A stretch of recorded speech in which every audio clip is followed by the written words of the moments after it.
77వ మరి శిష్యుల సహవాస కూడిక. ఇది రెండవసారి నన్ను ఇట్లా దేవుని దాసులు నాకు ఇచ్చిన అవకాశాన్ని బట్టి దేవుణ్ణి స్తుతిస్తూ ఉన్నాం. చూడండి, సాయంకాల సమయంలో దేవుని వాక్యము పరిశుద్ధ గ్రంథంలో నుండి కొన్ని వినపట్లేదు, కొంచెం వాల్యూమ్ పెట్టండి.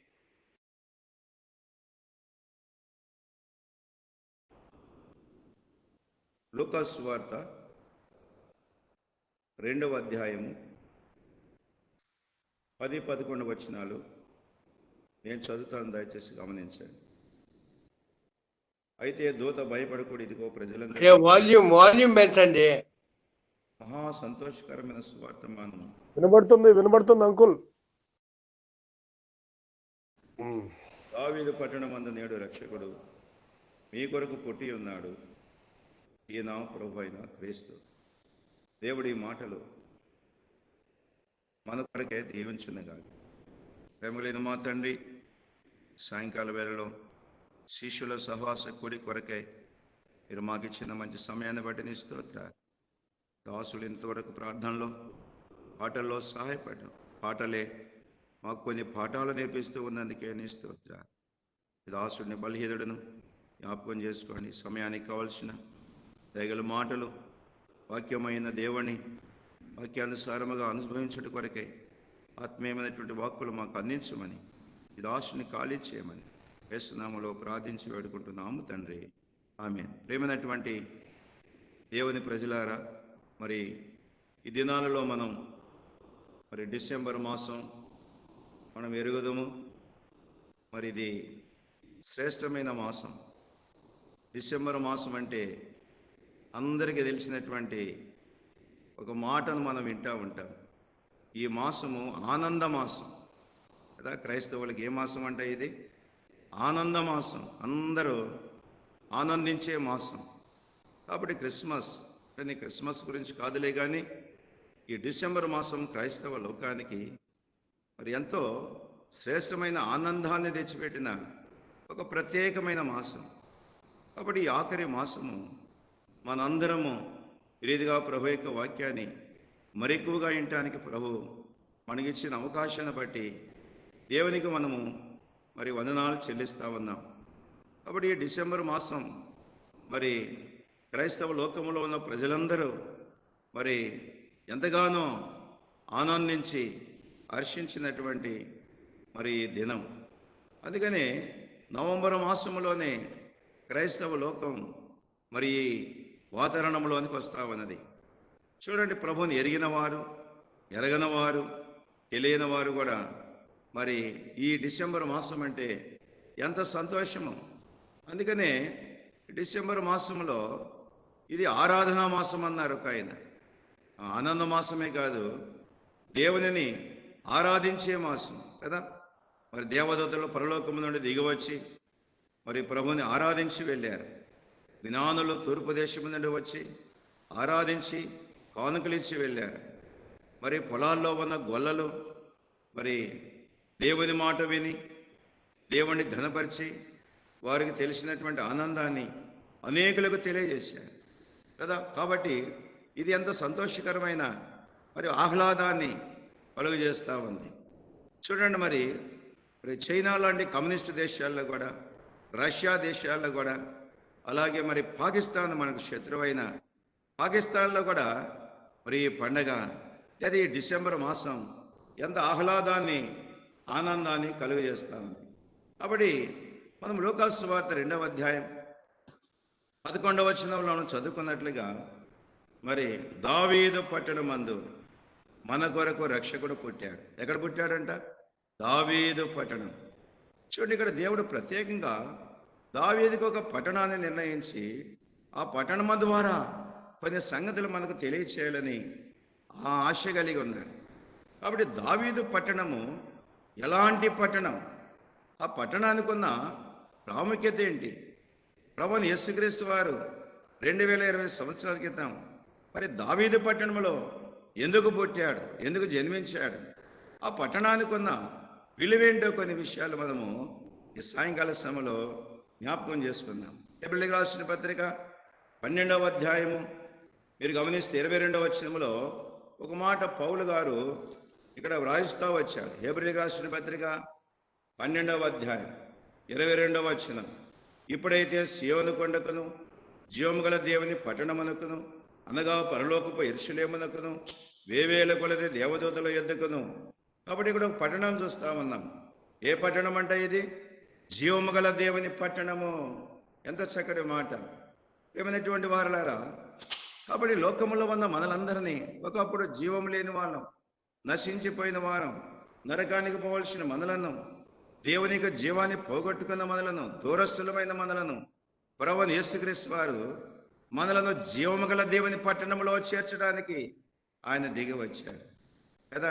ఆదికాండము 2:9 చెప్పబడినట్లుగా ఆదామును తయారు చేసి నాసికారంధ్రములలో జీవవాయువును వదగా నరుడు జీవాత్మయను అని బైబిల్ సెలవిస్తా ఉంది. అయితే మనము ఆదాములో అన్నిటిని మనం పోగొట్టుకున్నాం.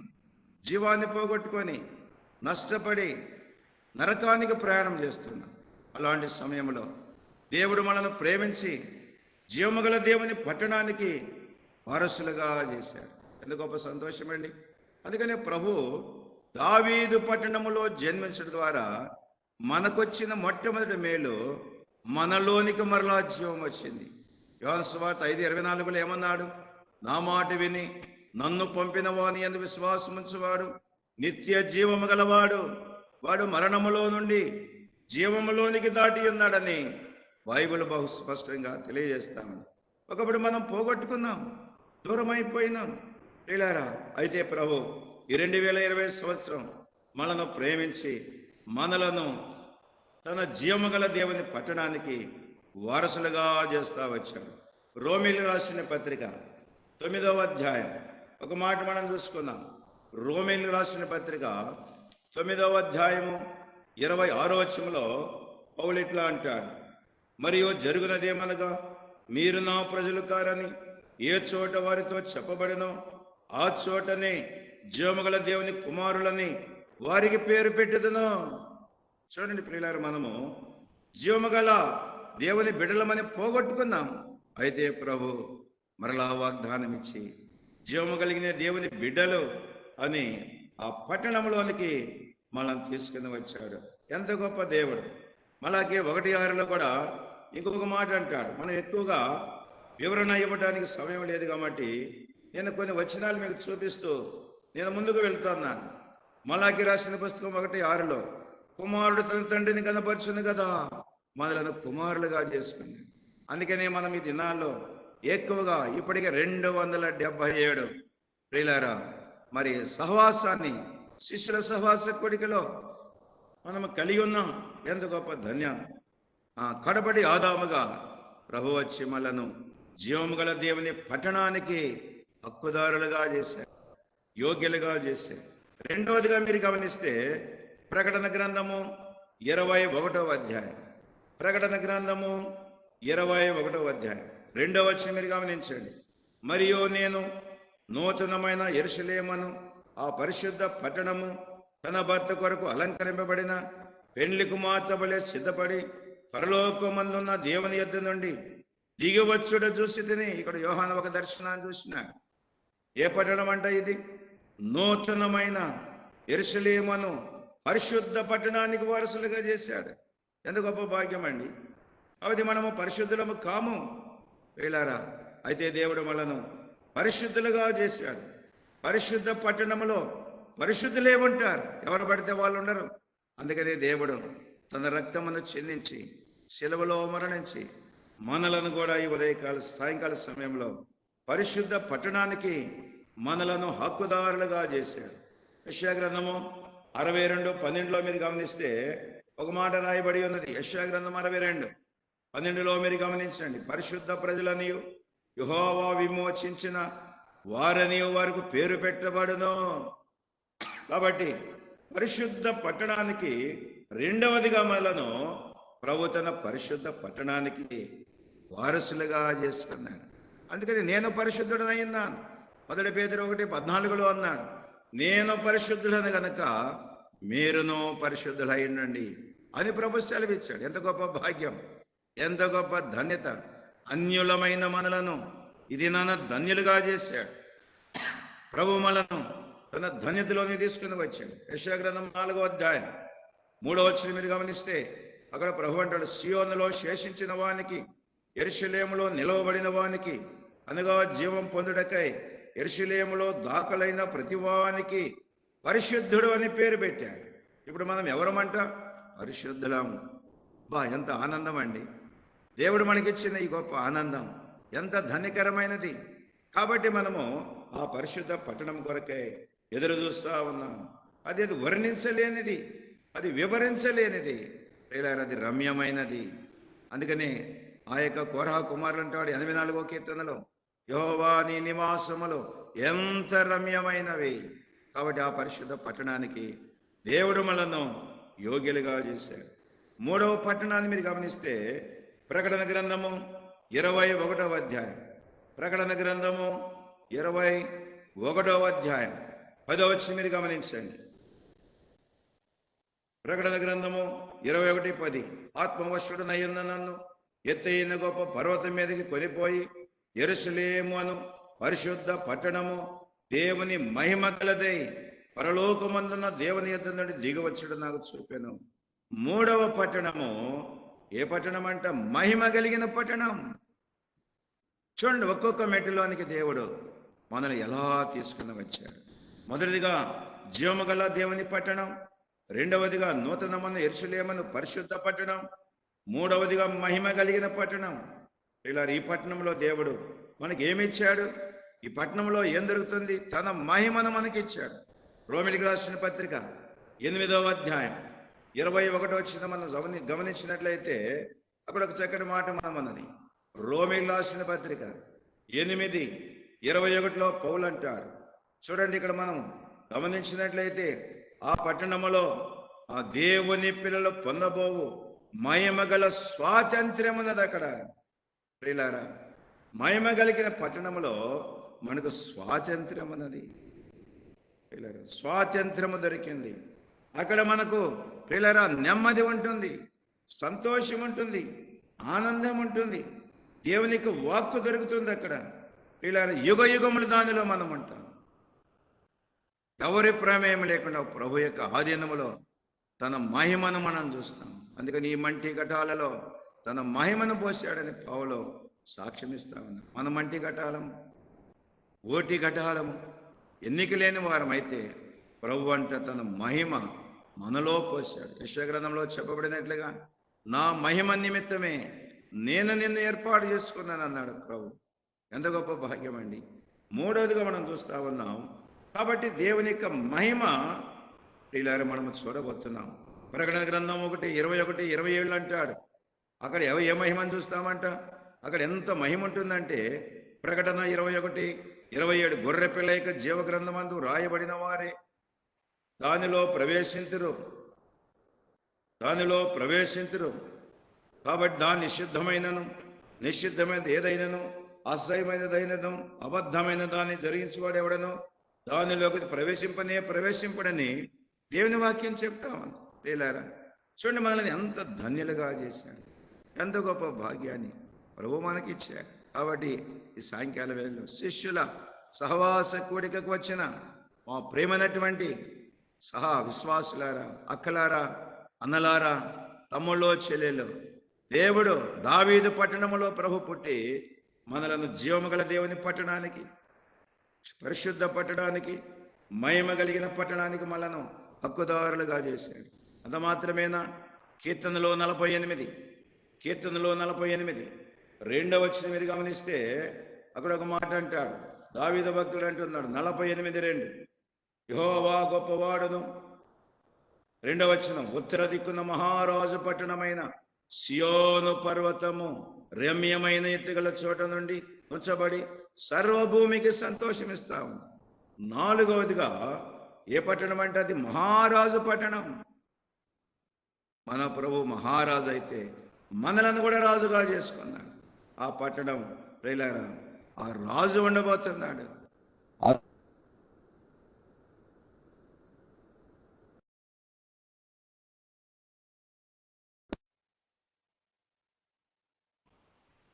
మనం కూడా రాజులమే.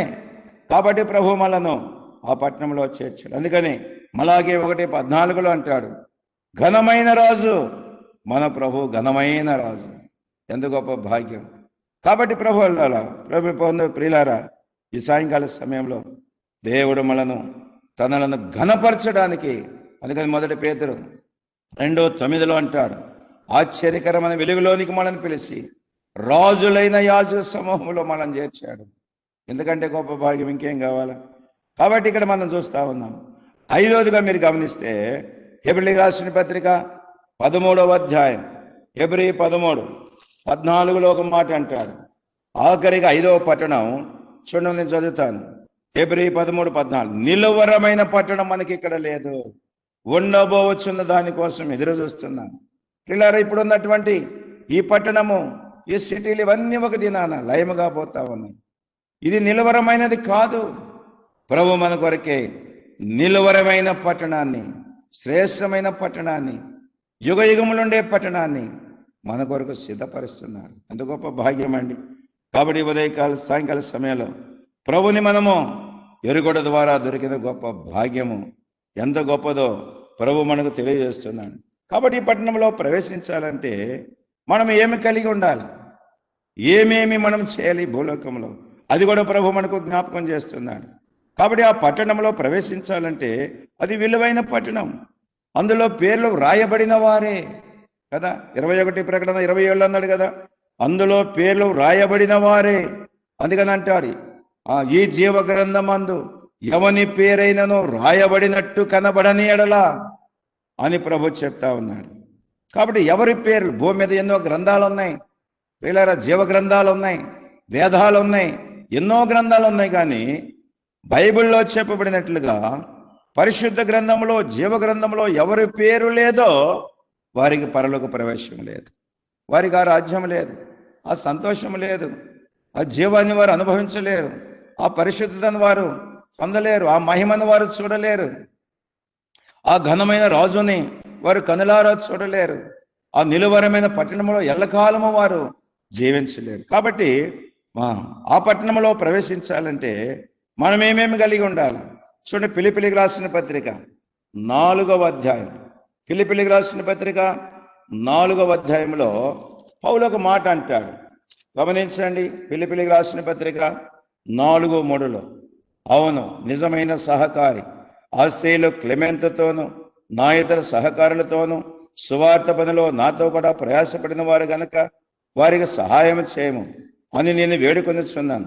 ఆ సహకారుల పేర్లు జీవగ్రంథమందు రాయబడి ఉన్నవి. ప్రియమైనటువంటి వారలారా, ఈ రాత్రి ఎవరి పేర్లైతే జీవగ్రంథములో వ్రాయబడి ఉంటాయో వారికి మాత్రమే ఆ చక్కటి ప్రవేశము ప్రభు ఇవ్వబోతా ఉన్నాడు. కాబట్టి ఆ పట్టణం ఎంత విలువైనదో, కాబట్టి ఆ సహకారుల పేర్లు జీవగ్రంథంలో ఉండాలంటే, భూమి మీద ఉండాలంటే మనం ఏం చేయాలంట? సహకారులుగా మనం ఉండాలి, ప్రభు పనిలో మనము సహాయపడేవారముగా ఉండాలి.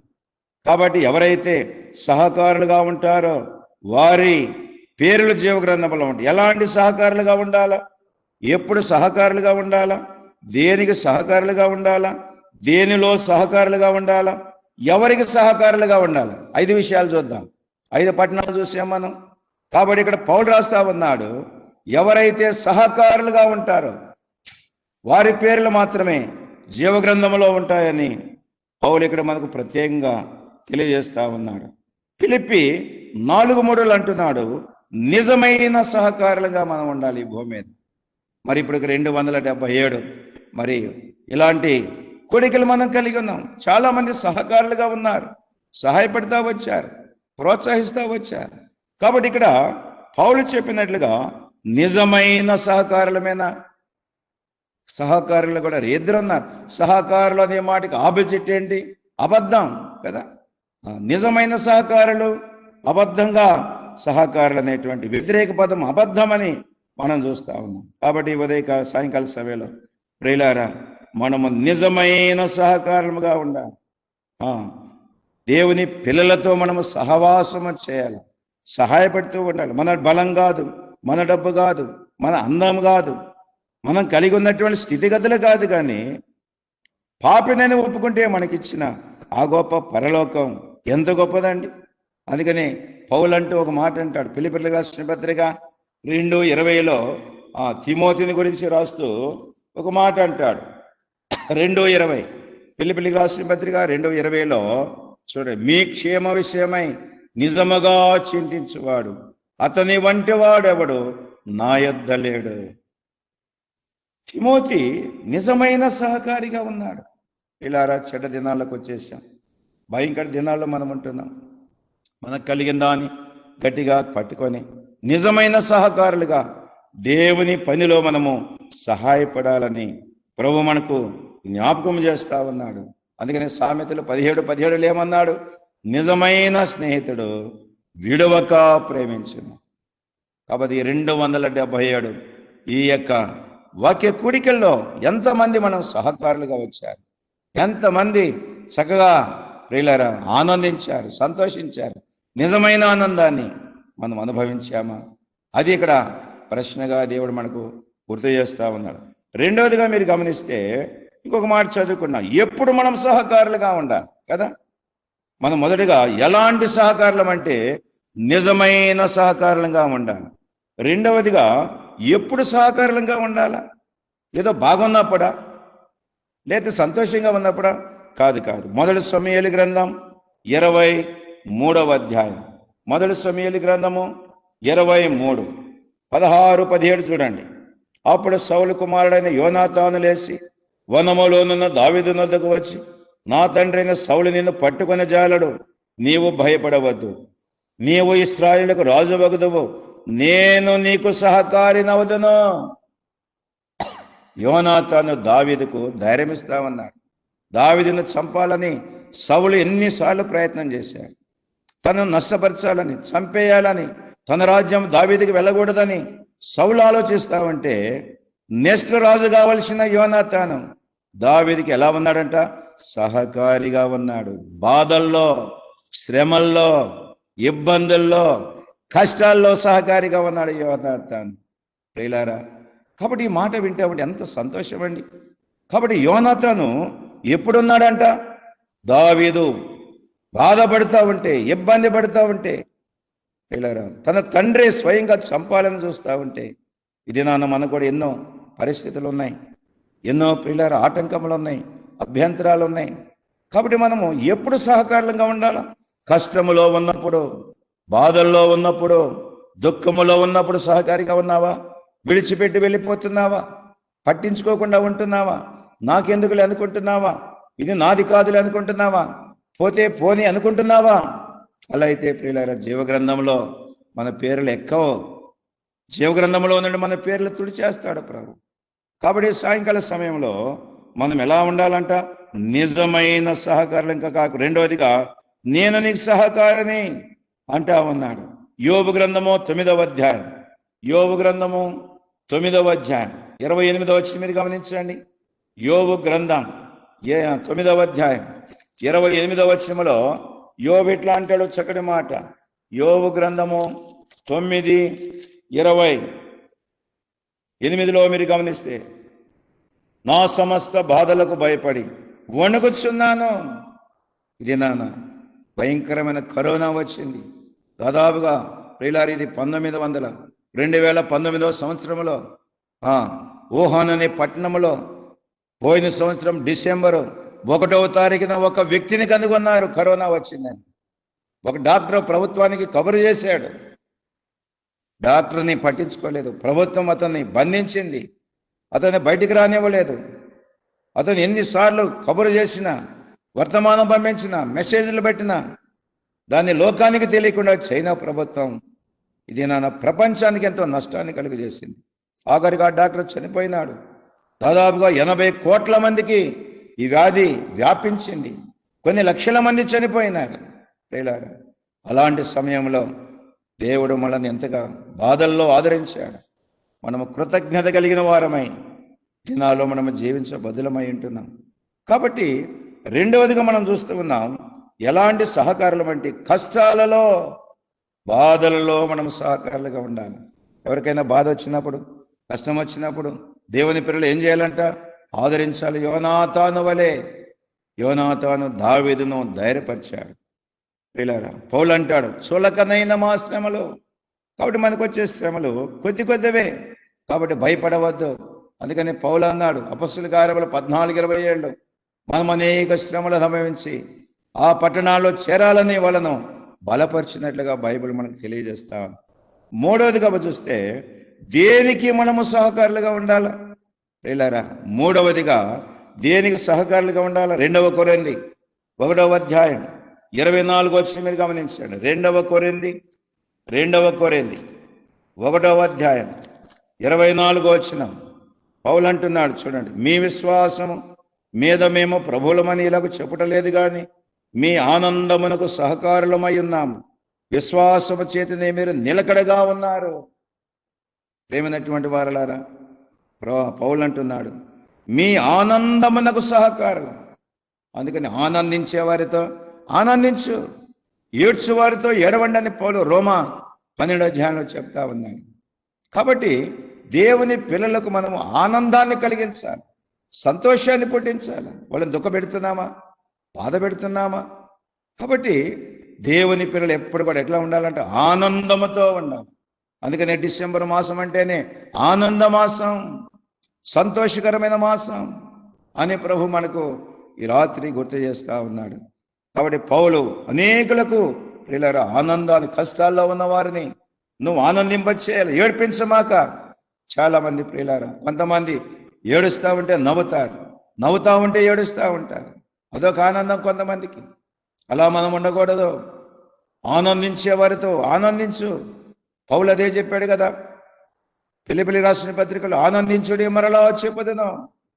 కాబట్టి ఆనందం ప్రియులారా, ఆనందమునకు సహకారులుగా మనం ఉండాలి. వాళ్ళని ఇంకా ప్రోత్సహించు, వాళ్ళని ఇంకా బలపరచు, వాళ్ళని ఇంకా ఎక్కువగా నూతనపరచు.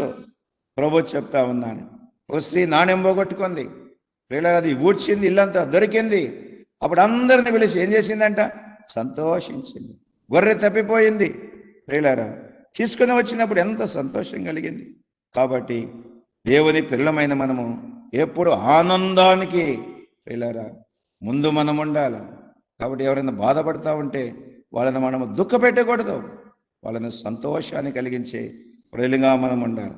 4వదిగా దేనిలో సహకారులుగా ఉండాలి. చూడండి ఇక్కడ అంటాడు ఫిలిప్పీ 4:3 అన్నాడు. ఫిలిప్పీ 4:3 గమనించండి. మరలా దేనిలో మనం సహకారులుగా ఉండాలో పౌలు ఇక్కడ రాస్తా పెట్టాడు. చూడండి ఇక్కడ అంటాడు, అవును 4:3 అవును నిజమైన సహకారి ఆ స్త్రీలు క్లెమెంతుతోనూ నా ఇతర సహకారులతోనూ సువార్త పనిలో నాతో కూడా ప్రియులారా ప్రయాసపడ్డారు. సువార్త పనిలో మనం సహకారులుగా ఉండాలి. ఈ దినాల్లో సువార్తకు ఎన్నో ఆటంకాలు వచ్చేసాయి, ఇబ్బందులు వచ్చేసాయి. అయినా కూడా ఆ దినాలలో దేవుడు సువార్త పనిలో ఎక్కువగా వారు ప్రయాసపడ్డారు. దేవుని ఇంటిలో ప్రియులారా, దేవుని మందిరములో మనం సహకారులుగా ఉంటున్నామా? దేవుని పరిచర్లో సహకారులుగా ఉంటున్నామా?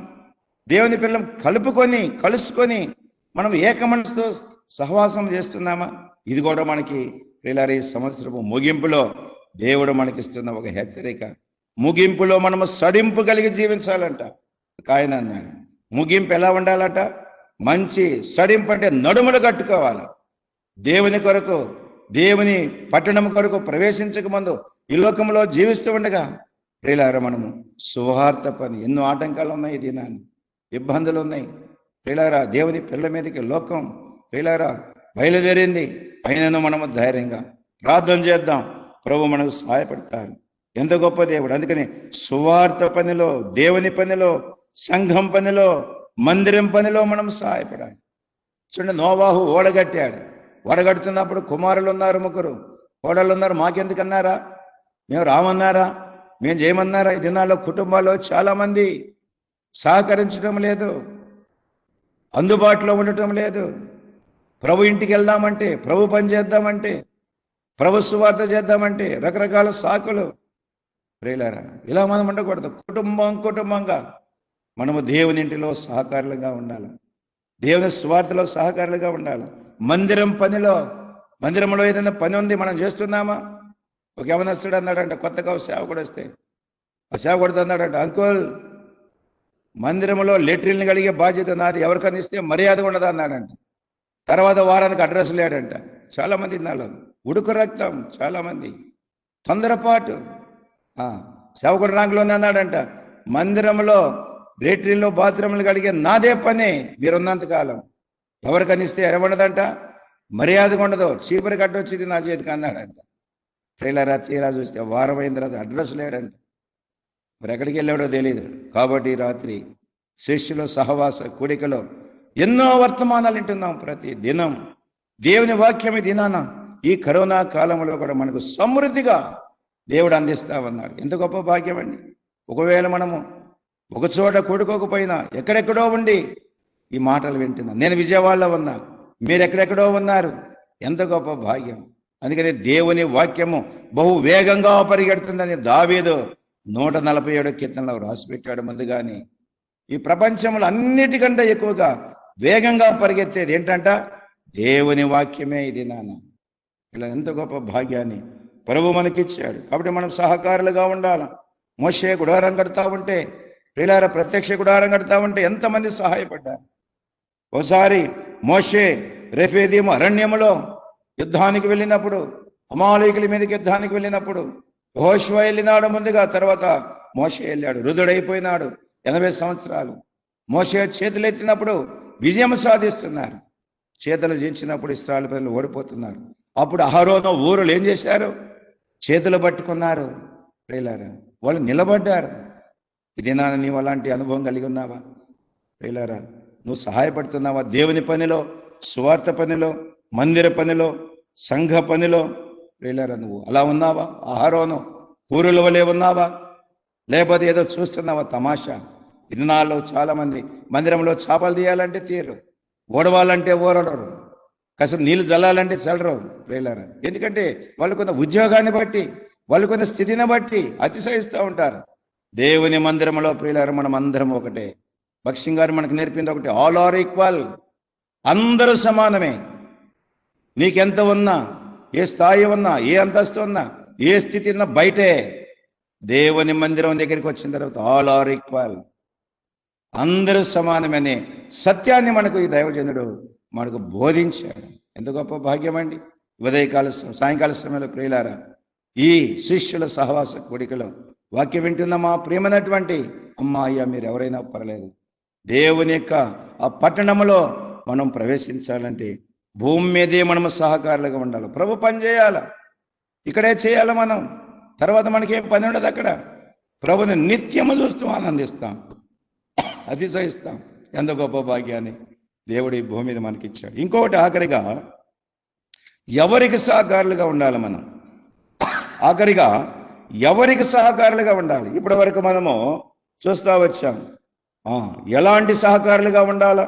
నిజమైన సహకారులుగా ఉండాలి. ఎప్పుడు సహకారులుగా ఉండాలా? కష్టాలు వచ్చినప్పుడు, బాధలు వచ్చినప్పుడు సహకారులుగా ఉండాలి. దేనిలో సహకారులుగా ఉండాలా? ప్రభు పనిలో, ప్రభు ఇంటిలో. ప్రియులారా దేవుని యొక్క ఆనందములో మనము, ప్రియులారా ఆనందములో మనం సహకారులుగా ఉండాలి. వాళ్ళు ఆనందిస్తూ ఉంటే మనం ఏడవకూడదు, వాళ్ళు ఏడుస్తుంటే మనం ఆనందించకూడదు, ఎగతాళి చేయకూడదు. నాలుగవదిగా దేనిలో మనం సహకారులుగా ఉండాలంటే దేవుని పనిలో, సువార్త పనిలో, మందిర పనిలో, సంఘ పనిలో. సంఘములో ఎన్నో పనులు ఉన్నాయి, ఆ పనులన్నింటిలో మనం సహకారులుగా. ఐదవదిగా ఎవరికి సహకారులుగా ఉండాలంటే యెషయా గ్రంథము 63, యెషయా గ్రంథము 63 ఒక మాట చదవండి.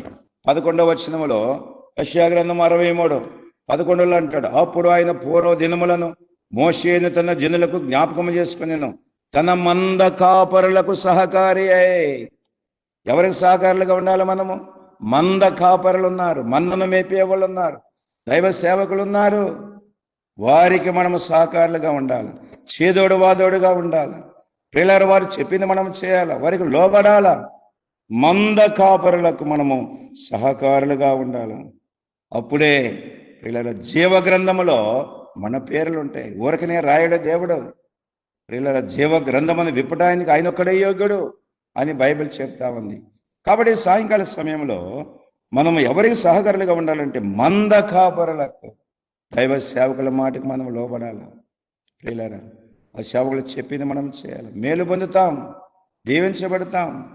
నువ్వు ఆయన మాటకు లోబడితే చాలు, దేవుడు నేను బహుగా దీవిస్తాడు. చూడండి, దీనికి మాదిరిగా దావీదు మనకు చక్కగా కనపడతాడు. ఈ మంద కాపరులు ఎట్లాంటి వాళ్ళంటే, మొదటి సమూయేలు గ్రంథము 17వ అధ్యాయం, మొదటి సమూయేలు గ్రంథము 17వ అధ్యాయంలో ఒక మాట చూస్తాం. చూడండి, ఒక మాట, చక్కటి మాట ప్రభువు రాయించాడు. మొదటి సమూయేలు గ్రంథము 17వ అధ్యాయము 20వ వచనం మీరు గమనిస్తే అక్కడ మాట, దావీదు ఉదయమున లేచి ఒక కాపరికి గొర్రెలను అప్పగించి ఆ వస్తువులను తీసుకొని అతనికి ఇచ్చిన ఆజ్ఞ చొప్పున ప్రయాణమైపోయాను. దావీదు ఒక కాపరి తన మందని ఎవరికి అప్పగించాడంట? వేరే కాపరికి. కాపర్లు కూడా జాగ్రత్తగా ఉండాలి. పిల్లలు సేవ చేస్తున్నామంటే ఈ దినాల్లో చాలా జాగ్రత్తగా చేయాలి. దేవుడు మనకిచ్చిన పని గొప్పది, అది విలువైనది, అది ఎంత యోగ్యమైనదో. చాలామంది కాపర్ల దినాల్లో సొంత విధానంలో పోతున్నారు, నష్టాన్ని కలుగు చేస్తున్నారు. కానీ ఇప్పుడు దావీదు ఒక కాపరయ్యుండి తన మందని ఎవరికి అప్పగించాడంట? వేరొక కాపరికి అప్పగించి అప్పుడు బయటికి వెళ్తున్నాడు. జాగ్రత్త పడదాం ఈ రాత్రికాల సమయంలో. దేవుడు మనల్ని నమ్మి మనకిచ్చిన సంఘం, మన మంద, మనము కాపరులం. సంఘం విషయంలో బాధ్యతగా ఉంటున్నామా? భారం తీసుకుంటున్నామా? జాగ్రత్త ప్రియులారా, ప్రభు రాబోతున్నాడు. మందకు మాదిరిగా లేకపోతే ఎంత నష్టము. అందుకనే మందకు ప్రియులారా, మందను కాసే కాపరులకు సహకారులుగా ఉండాలా, మంద నాయకులు కూడా కాపులు సహకారులుగా ఉండాలి. కమ్యూనికేషన్, మంచి కమ్యూనికేషన్ ఉండాలి, అడ్జస్ట్మెంట్ ఉండాలి. ఇవన్నీ ఉన్నప్పుడు ప్రియులారా ఎంత గొప్ప దీవెనో ప్రభు మనకి. అప్పుడు మన పేర్లు పరలోకములో ఉంటాయని పౌలు ఇక్కడ మనకు గుర్తు చేస్తూ ఉన్నాడు. కాబట్టి ఉదయకాల సాయంకాల సమయంలో మనము సహకారులుగా ఉండాలి. విశ్వాసికి సహకారిగా, పెద్దలకు సహకారులుగా, సేవకులకు సహకారులుగా, సేవకులు విశ్వాసులకు సహకారులుగా, విశ్వాసులు సేవకులకు సహకారులుగా మనమున్నప్పుడు ఎంత గొప్ప భాగ్యం, ఎంత గొప్ప ధన్యత. ఈ ధన్యతలో మనలను తీసుకొని వచ్చాడు ప్రభు. కాబట్టి సాయంకాల సమయంలో ప్రియమైనటువంటి వారలారా, శిష్యుల సహవాస కూడికకు వచ్చిన మనమందరము ఈ రాత్రి దేవుడు గొప్ప ఆనందాన్ని మనకిచ్చాడు, సంతోషాన్ని ఇచ్చాడు. కాబట్టి ఈ సంతోషము పరలోకము చేరే వరకు మనలో ఉండాలని ప్రభు మనకు గుర్తు చేస్తూ ఉన్నాడు. ఒకసారి ఒక పల్లెటూరు నుంచి ఒక యవనస్తుడు ఒక కాలేజీకి వెళ్ళినాడంట తన సీటు కోసం. అప్పుడు ఆ కాలేజీ ప్రిన్సిపల్ బయటికి వెళ్తున్నాడంట.